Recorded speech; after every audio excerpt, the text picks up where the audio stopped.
All right. Here's a fucking. I'm kind of hyped to do this one already. I don't even really want to ramble because what the fuck is there to say? I never seen this, so I'm hyped to see this. Sort of. Not like crazy excited, but like it's just not like a trippy thing. George Michael and Morrissey talking about Joy Division in '84, especially because in '84 too, it's so. I don't know. It's easy to. I don't know what they're gonna say. I don't know if they're gonna both love it, if they're gonna hate it, if one is gonna love it, one's gonna hate it. I don't know what the fuck we're about to watch, but just say that back then it was still so new. You know what I mean? Even though it wasn't new already. I mean, by '84 it was already a rap, and fucking New Order was already around. But you know what I'm saying though? Like it still was new enough where it's we just my point is it's gonna be interesting to hear that shit, what they have to say about that. Because now it's easy now in 2023 to look back and be like, yeah, no shit, Joy Division is like, you know what I mean? But there's a reason kind of why back then they didn't have that success, you know what I mean? So I don't know, but let's get into it. 8 days a week music. Now the history of Joy Division and New Order, a band who changed their name when Ian Curtis committed suicide 4 years ago this month. Despite the hits like Blue Monday and Thieves Like Us, the band have retained a cult image and a sense of distance from the rest of the music scene. This week they're the subject of a new book, An Ideal for Living, which to the uninitiated may seem as impenetrable as their record covers. It's written by Mark Johnson and 3 others and follows the band's careers from their beginnings in Manchester with almost day-by-day compilation of press clippings. Morrissey, before we look at the book, perhaps you could try and explain the extraordinary appeal of Joy Division and now New Order, speaking as a fellow Mancunian.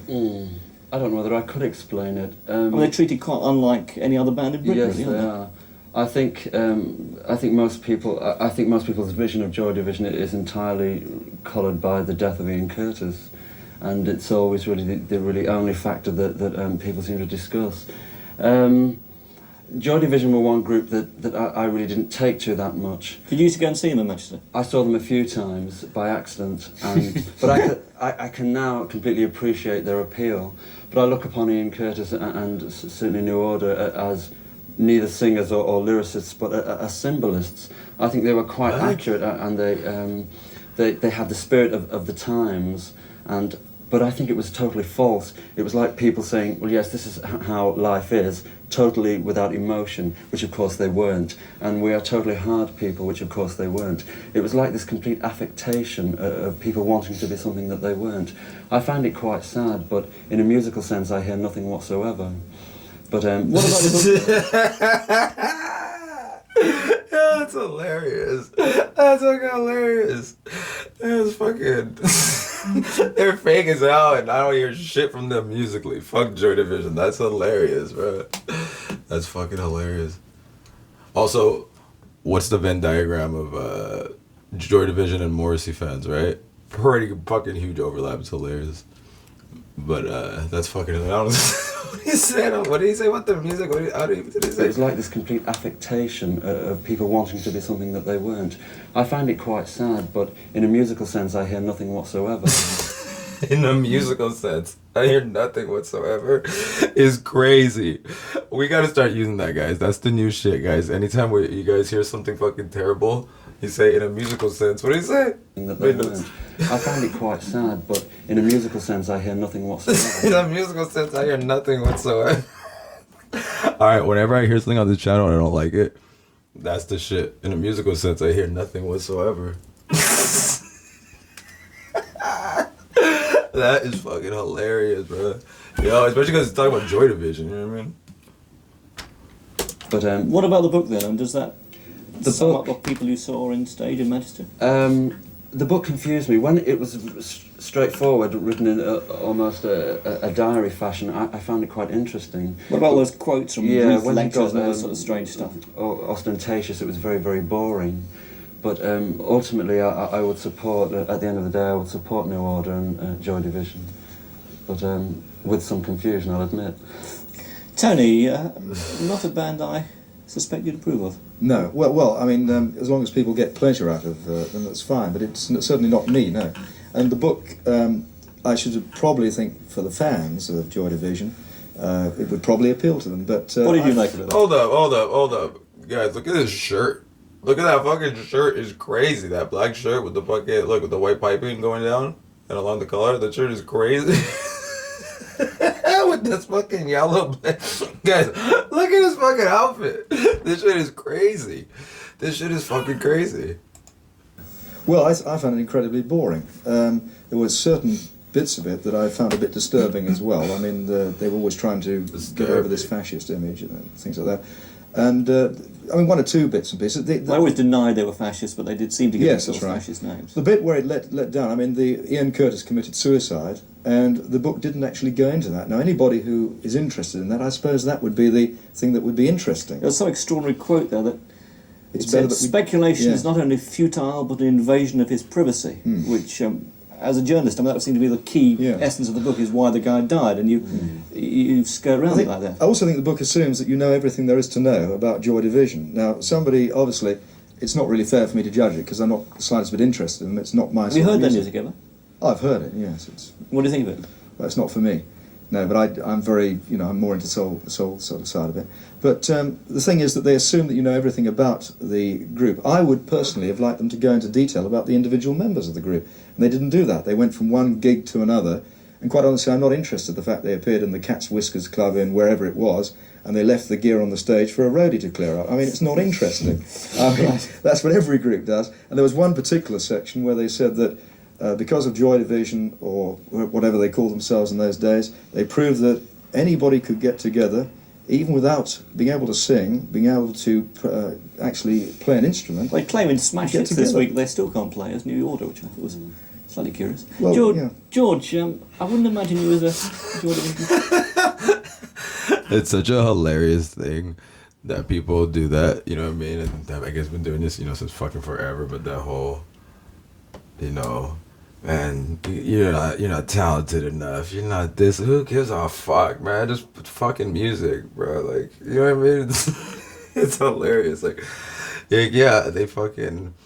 You know who else was like that? Was if you guys know Pylon. If you guys know Joy Division, you guys probably know Pylon. If not, go look up Pylon, man. If you love Joy Division, you'll fucking love Pylon. But them too, like they were just decided to start a band. They didn't even play. And fuck, gives a shit. Like, it's a, you know what I mean? It's weird thing too, and Morrissey, when he was talking, he said about, not great lyricists or not great vocalists. Like, why do you have to be a great vocalist? Like, who gives a fuck, I was just saying this the other day, we're talking about this the other day, kind of random side thing, about, I was having a conversation with somebody about Taylor Swift and about me saying about how people say that she's not a good singer. It's like, all right. And the person I was talking to, she was saying, like, no, she is a good singer. I'm like, all right, but even if she wasn't, who gives a fuck? Like, who cares? You don't need to be a good singer. What is this whole thing where you have to be good to... If you like the music, you like it. If you don't, you don't. Who gives a fuck, right? I don't know. I just think that's weird. I don't know. I do understand, though, to be fair, though, especially I can imagine back then, Ian Curtis' singing style was so fucking distinct and so fucking crazy that, like, it was just so, you know what I mean? So fucking completely radio, light transmission, like that weird fucking. I could see people being like, "What the fuck is this?" I could get it. I could totally get it. Especially too, I think like 79, like you got disco going on. You got, it's they call it post punk because whatever, but still punk was really still just starting really. So you really got that kind of sound, and you got like. You know what I'm saying? I'm just saying, like, all this shit that would have been big at the time, and then you hear something like that, like, it's just so different that, like, it's just interesting to see this, but it makes sense at the same time is what I'm trying to say, too. Like, it makes sense that these people would be like, nah, I don't like it. You know what I mean? Like, that totally makes sense. All right. These are sitting there. I feel like I gotta put them on because I'm too high, and it's too bright in here, but I don't want to turn off the light because I need it for the video, so... Fair, maybe I'm wrong. You might be wrong. I might be wrong. The book just became incredibly suspect for me the minute I saw... You do like them, I mean, I do like them, yeah. It became very suspect when I saw that it was partially, a lot of the contributions were from a gentleman called Paul Morley. And You don't approve of Mr. Morley? You'd need a book a lot thicker than that just to list that man's ideas or hang-ups, whatever you like to call it. But it became very, very pretentious in so many areas that I actually didn't finish it. I didn't get anywhere near finishing it. And I actually really liked Joy Division, or particularly their second album. What? Closer. I thought Closer. The second side of Closer is one of my favourite albums. It's just beautiful. I mean, like musically. 24 Hours, sounds like. I can't remember. There was The Eternal and 24 Hours. There's just 4 tracks which I don't even know the listing of, but they're just beautiful musically. I didn't actually see it. I thought their image all the way through liking them. I thought their image was pretentious and contrived, and it did have very fascist elements to it. But I thought the music was great. I thought it was quite good the way they didn't harp on about the death, because that was like, I thought that was almost like them.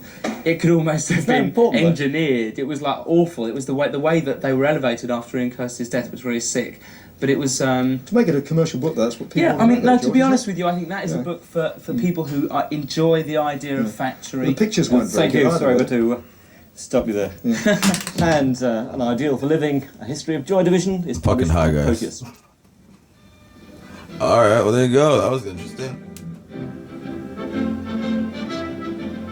I mean, sort of surprised, but not that much, but sort of surprised to hear George Michael say he was a Joy Division fan. But, yeah, interesting conversation. Just interesting, interesting shit. Alright, well, there you go, guys. What the fuck else is there to say? What the fuck else is there to say? Go sub to my real channel. Links in the description. Go.